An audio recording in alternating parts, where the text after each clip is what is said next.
హరిహర మహాదేవ శంభో శంకర. శ్రీ శ్రీ శ్రీ బ్రహ్మలింగేశ్వర స్వామివారి ఆలయం పెదమాకవరం గ్రామం, కొయ్యూరు మండలం, అల్లూరి సీతారామరాజు జిల్లా. ఈ ఆలయం స్వయంపు ఆలయం. అలాంటి ఆలయం ఈరోజు ఆదరణకు నోచుకోలేనటువంటి పరిస్థితి అయింది. దాన్ని ఇప్పుడిప్పుడే కొంతమంది దాతల ద్వారా ఈ రేపు షెడ్ అనేది జరిగింది. ఈ పూర్తిగా పూర్పాకలో ఉన్నటువంటి దాన్ని ఉండేది. అలాంటి పూరిపాక ఉన్నప్పుడు ఈ ఆలయం యొక్క శివలింగం ఆ పాక కాలిపోయినప్పుడు శివలింగం పగిలిపోవడం జరిగింది. తద్వారా ఈ గుడిలో ఉన్నటువంటి శివలింగం పగిలిపోవడం వల్ల అలాంటిది చూడడం అపచారం అని చెప్పేసి చాలామంది భక్తులు ఈ గుడికి రావడం మానేశారు.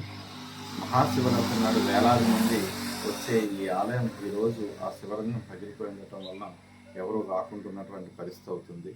దానివల్ల ఈ గుడికి ఉన్నటువంటి ఆదరణ తగ్గిపోతూ వస్తుంది. మరి భక్తులకు అందుబాటులోకి రావాలి అంటే దాన్ని శివలింగాన్ని ప్రతిష్ఠ చేయాల్సినటువంటి అవసరం ఉంది. కానీ స్థానికంగా ఉన్నటువంటి భక్తులందరూ కూడాను ఈ శివలింగాన్ని మార్చడానికి కానీ తీయటానికి కానీ ఇష్టపడరు. ఎందుకు అంటే ఇది దాతలు అంటే ముఖ్యంగా ఇది స్వయంభూ దేవతలే కట్టినటువంటి ఆలయం. దాన్ని మారిస్తే ఊరికి కానీ ఇక్కడ ఉన్నటువంటి ప్రజలకు కానీ ఏదైనా అరిష్టం వస్తుంది అనేటువంటి భయం ఎక్కువ.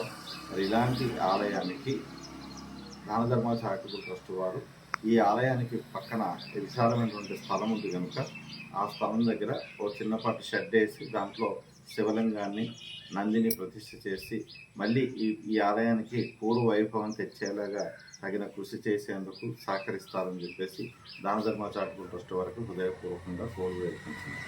జై శ్రీరామ్.